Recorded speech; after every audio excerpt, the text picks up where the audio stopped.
qu'il est Seigneur, qu'il est Seigneur. Dans le nom de Jésus, dans le nom de Jésus, nous avons la victoire.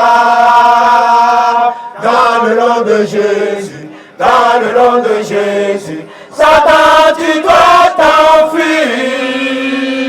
Dis-moi qui peut nous résister quand nous crions ce grand nom. Jésus, Jésus, précieux Jésus, nous avons la victoire. With God, we shall do exploits. With God, we shall do exploits. Avec Dieu, nous ferons des exploits. With God, we shall do exploits. With God, we shall do exploits. Avec Dieu, nous ferons des exploits. With God, we shall do exploits. With God, we shall do exploits. Avec Dieu, nous ferons des exploits. Dieu a une armée qui est en marche avec la délivrance, guérison dans les mains, la joie éternelle et l'allégresse. Dans cette armée j'ai une part. Mais les armes de notre combat ne sont pas charnelles. Elles sont puissantes, elles sont puissantes. Mais les armes de notre combat ne sont pas charnelles. Elles sont puissantes par l'Esprit Saint. Jamais de défaite, jamais de défaite. Jésus est notre capitaine, jamais de défaite, jamais de défaite, jamais de défaite. Jésus est notre capitaine, jamais de défaite. À nous la victoire, alléluia. À nous la victoire, alléluia. Que tout genou fléchisse, toute langue confesse qu'il est Seigneur, qu'il est Seigneur. Que tout genou fléchisse, toute langue confesse qu'il est Seigneur, qu'il est Seigneur. Dans le nom de Jésus, dans le nom de Jésus, nous avons la victoire. Dans le nom de Jésus, dans le nom de Jésus, Satan, tu dois t'enfuir. Dis-moi qui peut nous résister quand nous crions ce grand nom. Jésus, Jésus, précieux Jésus, nous avons la victoire.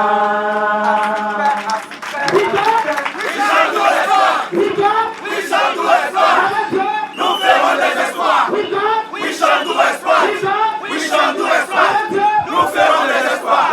We shall do exploits. We shall do exploits. Nous ferons des espoirs. Asipe. Nous asipe d'abord pour mauma baba. Nous voulons asipe d'abord pour nous. Yaboro mito yo yo tout là. Nous asipe qui boto d'abord pour nous maou qui boto pour d'attendre. Après cette allocation, nous allons prendre une adoration. Après l'adoration, nous allons prendre la prédication. Après la prédication, nous allons prendre certaines chansons spécifiques dans ce cadre. Et dans ce cas, Tchekoume Bossa va se préparer. En plus, c'est un groupe folklorique. Après cela, nous allons passer à la remise de diplôme suivi de prière. Après cette étape, nous allons prendre l'allocution des étudiants gradués.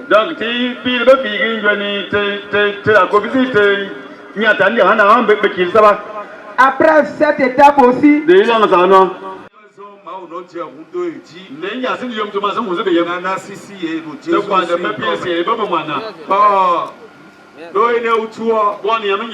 mais nous la colle qui rien. La colle nous met, la bloule nous met, on met pas tiens dans. Super ouais. Tiens pour nada bon. Kodo a super mitoko. Pour nada bon. SG mitoje la directeur école auto. Oui, bien. Il nada bon besoin. Amen. With God, with God, with God, avec Dieu, with God, avec Dieu. Gloire à Jésus. Alléluia. Amen. Les malades pour des recours. Ete pampa ndo la kukwange. Le côté de mi toleme. Yi yo se tembo tan. Le ni côté sous Christ tombe. Le fonction côté sous Christ tombe. Ahosu ma ou marukodo.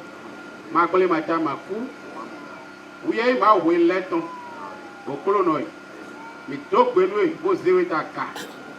Mi pasusu noi. No no tuwe yo. Noi so dalo te veno plea. E kono kutia. Ahosu marukodo. Uye bibenu nu wa eloton. Bona le vivonton. Iko no elo hoso. Akolo noi. Paquet Boudougan. Yé nous voilà ainsi. L'imboto rami.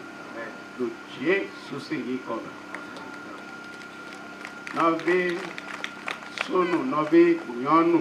Bale puede dire là ou puede dire pon. Mais ho akuton me atole. Bi ate be kwa me te puede be me ya kam Président.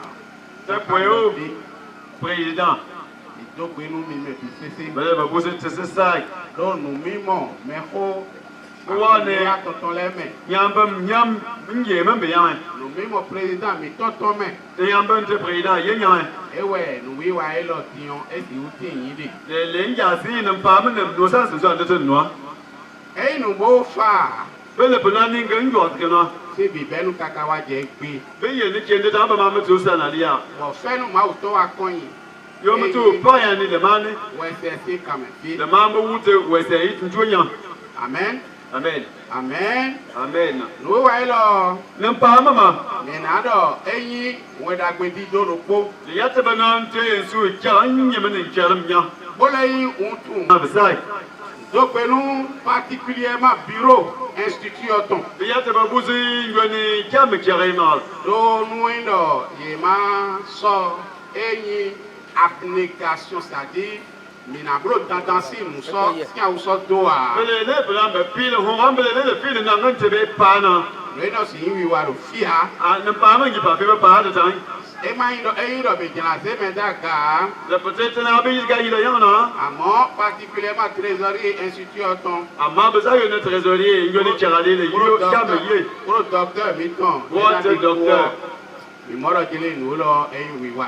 Bele ngo abe sa de na pass so. E da le de we yan. Le kuyi ne. Akolo no we na su akoto ye. No mo to ne be pato le kuyi so le bulu. Do gbe ndo koro ko miton. Bi ase to ambo ti la kichara. O ze nu wa le di da prononcer alors. Ba pile ne pa me sa be ke be yom tum pa ta ti woni ya. Ton jena ya ga dan do nu wa lo si teme. Ya ma yise ne no nga mo le yesi ya. Mais quitter la formitologie. Le Nous avons une adoration. man adoration ça. Merci. Est-ce que tu peux lever ta voix et dire merci Seigneur parce que tu m'as ramené ici?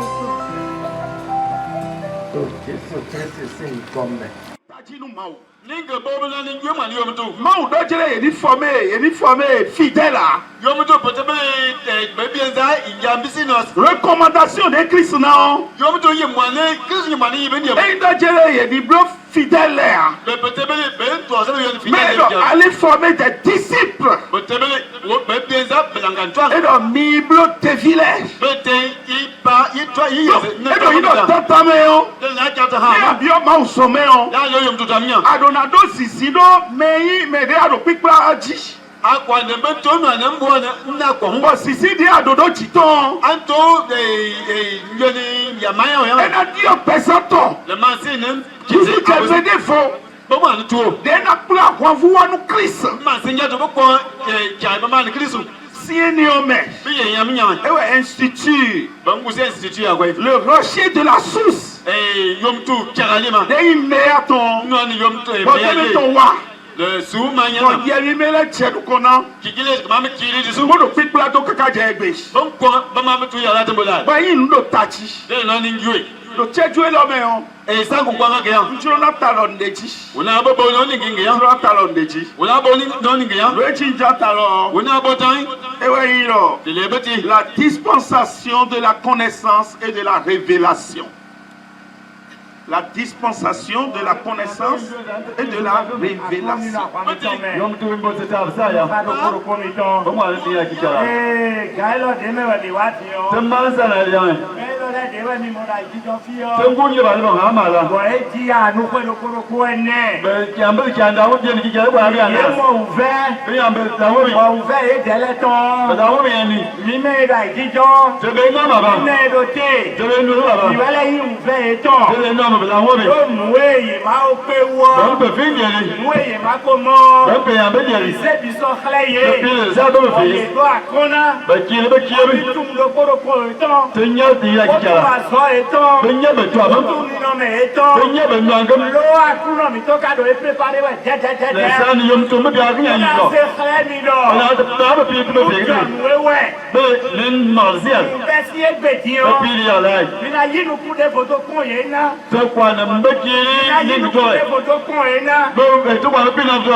Nous comptons mi-temps.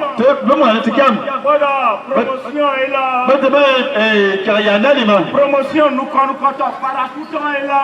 Promotion par coup, you are going. Et le déton est le WSSI, comme m'a dit. Nous comptons mi-temps d'or.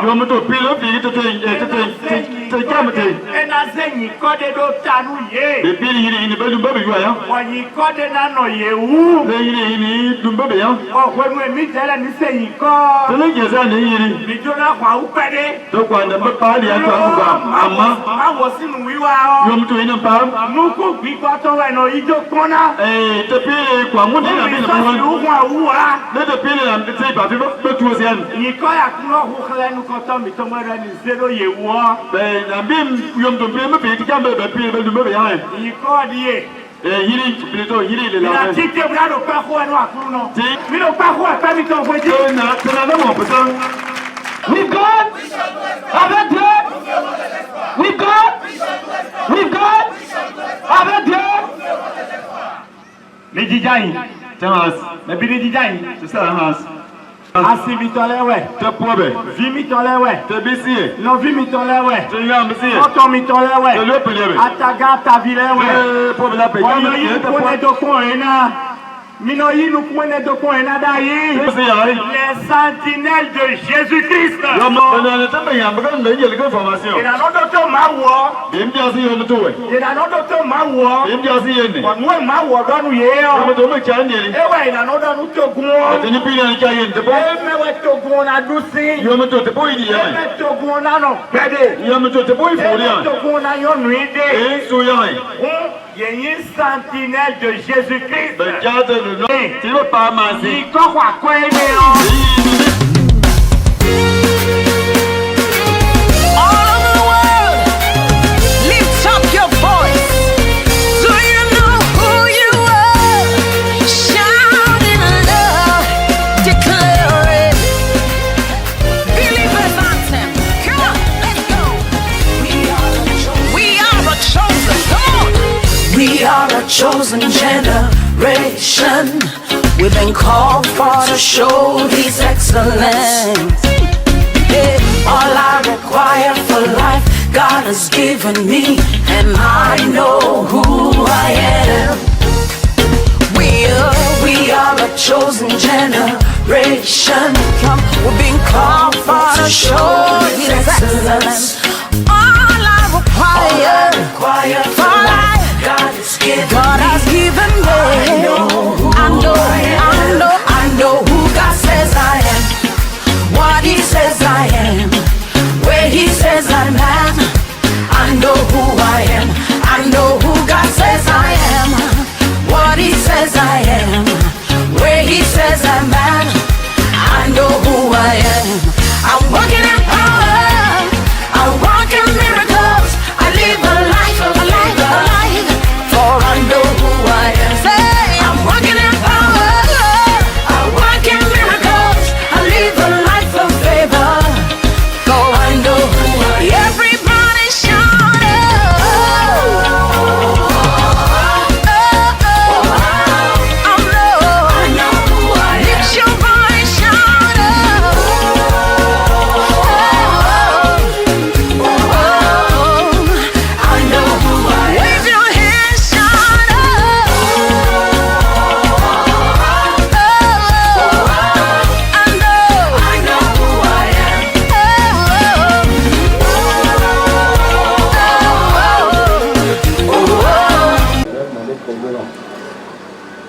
le produit à station.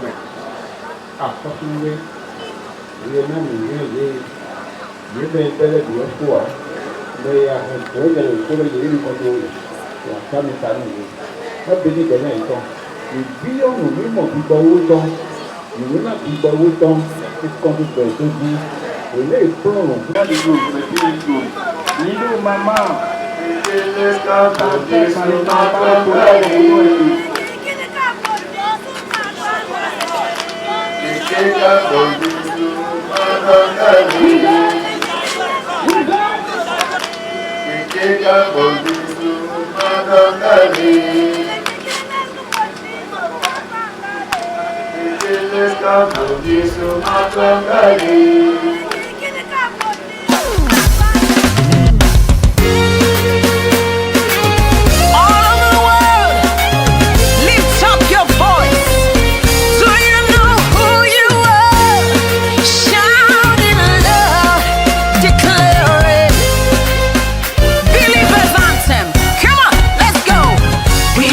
Chosen generation, we've been called for to show His excellence.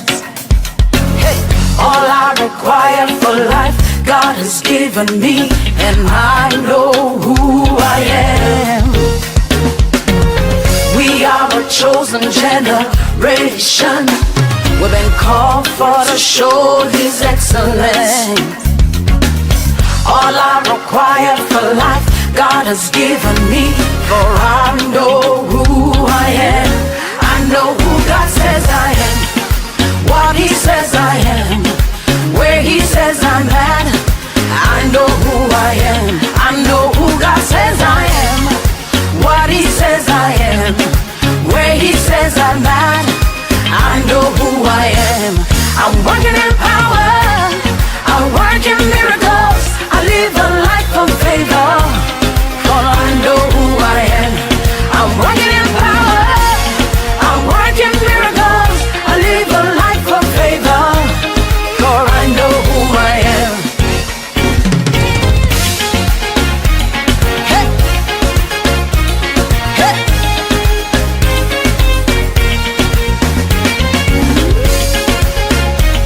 Hey. We are a chosen. We are a chosen generation, we've been called for to show His excellence. Yeah. All I require for life, God has given me, and I know who I am. We are a chosen generation, we've been called for to show His excellence. All I require for life, God has given me.